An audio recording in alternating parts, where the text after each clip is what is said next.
안녕하세요. 달갱 코그림입니다. 오늘은 방울복랑금 종류하고 창 종류들을 키우시는 매니아분을 만나러 키핑장에 놀러 왔답니다. 보기만 해도 대단하죠. 어떻게 이렇게 개인 소장으로서 이렇게 멋지게 키울 수 있을까요? 정말 두 분이 부지런도 하시고 같은 취미로서 이렇게 키울 수 있다는 거는 정말 보는 사람을 부럽게 만들기도 하지요. 지금 보이는 거는 개인 소장품이기 때문에 판매하지는 않았고요.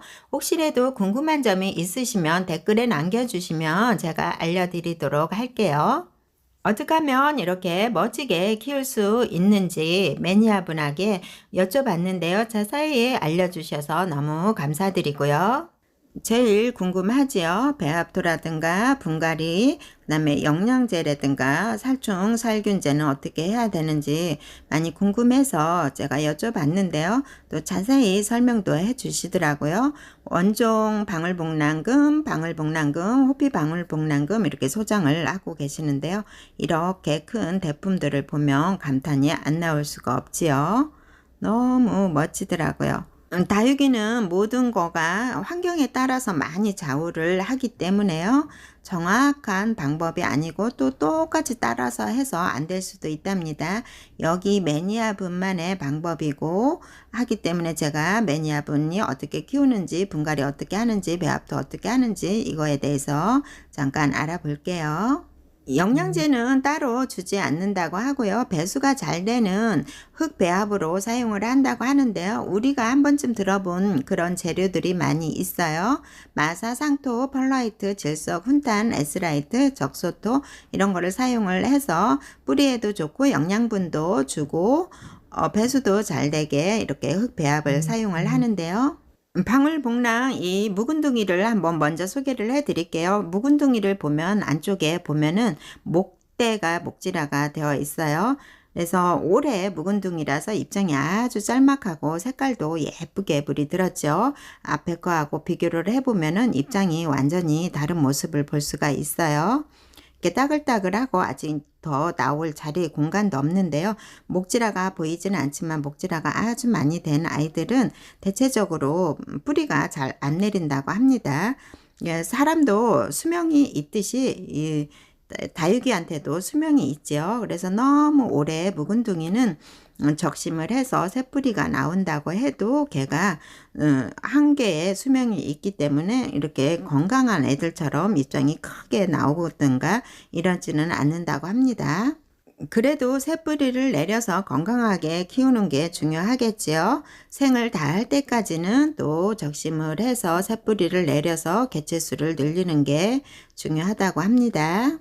또 중요한 게 분갈이를 1년에 2번을 해주신다고 합니다. 봄에 한 번 하고 가을에 한 번 또 해주신다고 합니다. 이렇게 많은 거를 어떻게 다 해요? 그랬는데 그래도 다 해주신다고 합니다.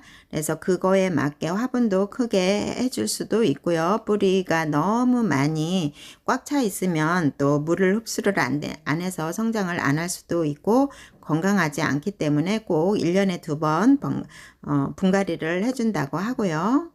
물은 봄, 가을에는 물을 충분히 주신다고 합니다. 여름에 물론 물을 안 주죠. 여기 매니아분은 또 풀분을 사용을 한다고 합니다. 방울복랑이 여름에 많이 힘들어하기 때문에 풀분은 열을 그만큼 빨리 받아들이지만은 열을 그만큼 빨리 식히기 때문에 방울복랑 같은 경우 금은 여름이 잘 나야 되기 때문에 그런 방법을 사용을 하고요.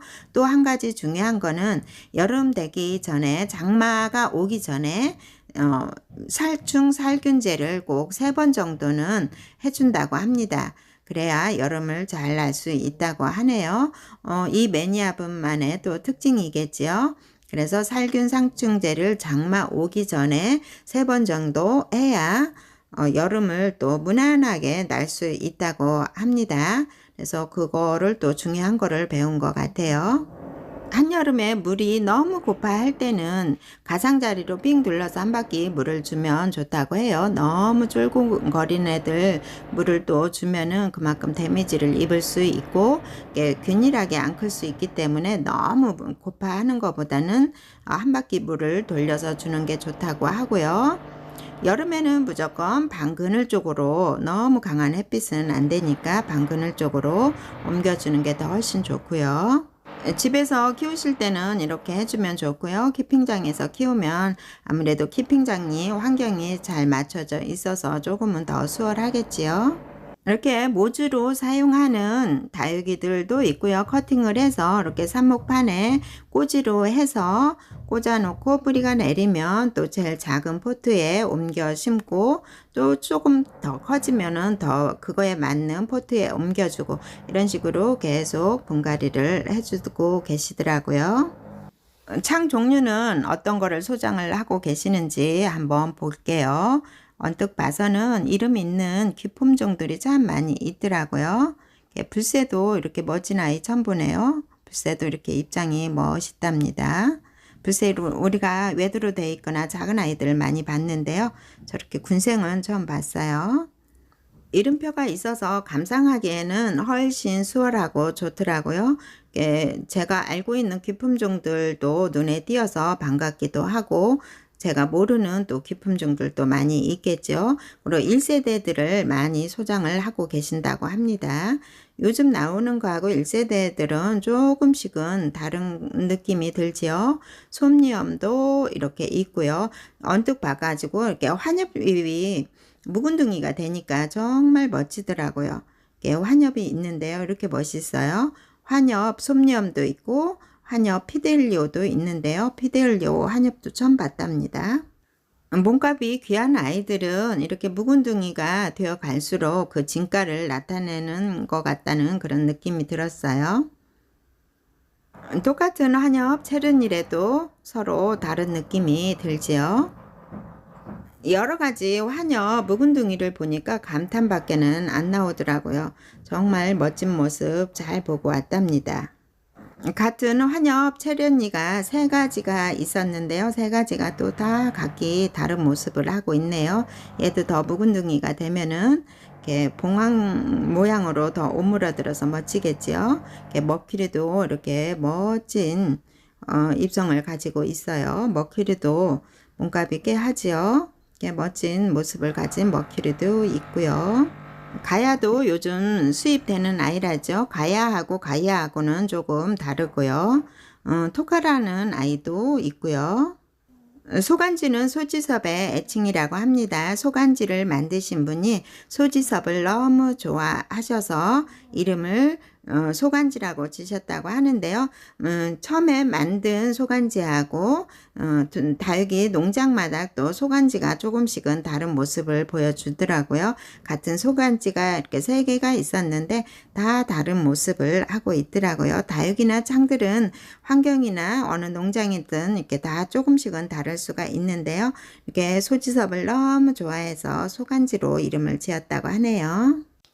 이 창금 이름은 없는데요. 너무 색감이 예쁘게 들었죠. 복륜금처럼 아주 멋진 포스를 가지고 있네요. 간치라는 창도 있는데요. 아무래도 1세대들을 많이 가지고 계시다고 하니까 우리가 모르는 창들도 있을 거고요. 마리아 백금이나 아니면 에보니 백금은 지금도 꾸준하게 나오고 있으니까 우리가 또 소개를 많이 하고 하니까 이런 것들은 쉽게 알 수가 있는데, 또 이름 모르는 것들도 많이 있더라고요. 너무 예쁘죠. 이렇게 물이 들어서 너무 예뻐요. 이렇게 이런 모습도 있고요. 창들도 작은 아이들은 창을 밭으로 만들어서 이렇게 창밭을 만들어 놓기도 하셨네요. 정말 두 분이 부지런하신 것 같아요. 이렇게 멋지게 잘 꾸며 놓으셨고요.